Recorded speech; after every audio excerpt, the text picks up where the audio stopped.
Let's step back to the beginning of the process. So you apply for this show. Did you apply or did they find you?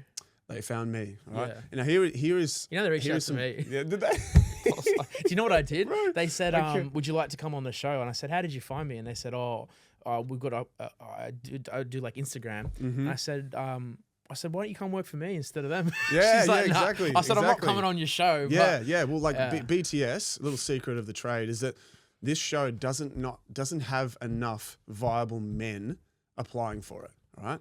So I wouldn't apply for it. Yeah, that's it, right? So what they do is they have recruiters that run around Instagram and slide into DMs and being like, I love your page, I love your energy. Let's just do one Zoom.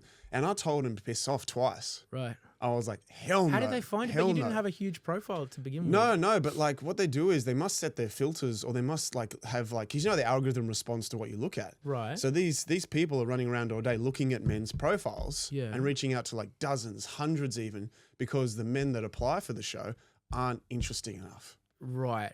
I mean, you could also make the argument that they're looking for people that they can like take elements of their personality to exploit, right? Well, that is true. Yeah. That is true. So if you have an energy on your profile on your Instagram that says to them like strong masculinity, all right, let's put them with a feminist. Oh yeah, okay. You know, or if like you're on your profile and you're super into like, you know, drag racing or something like that, you know, something that's very archaic, very stereotypical. So just to be clear, do you think that every single contestant on the show is intentionally matched with someone who's the opposite to create drama? I would say majority yes. Okay. Majority yes. What do you think was the worst match, or do you think the worst match was yours? You know what? That's a really good question. That's a really good question because the worst match is the best match if it lasts. Okay? Yeah. So in terms of like marketable and like dramatic content, if you put with someone who you know you're going to clash with, you know, so there's two couples, there's the Cupid Couples and the Clash Couples. Okay. All right, so the Cupid Couples are Did you come up with this phrase? I did, yeah. Okay. That's smart. That's right. So the Cupid Couples are like, the compatibility is very high. So all the psych profiles, all the relationship psychologists and dating experts, they literally are like, this person has a high chance of falling in love with this person if you stick them in a room together. Right.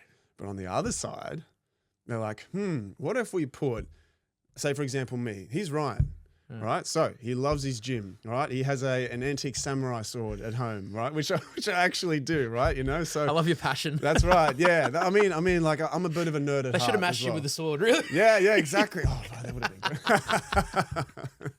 good. Sword at first sight. So they took me and they're like, you know, he's well traveled, right? He's pretty successful in business, blah, blah, blah.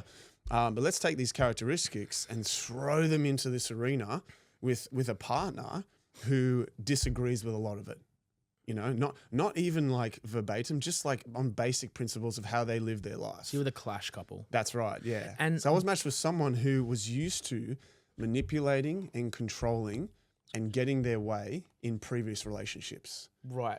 Right, and monetarily as well. So like loved exploiting them for the dates, loved getting the expensive things bought for them.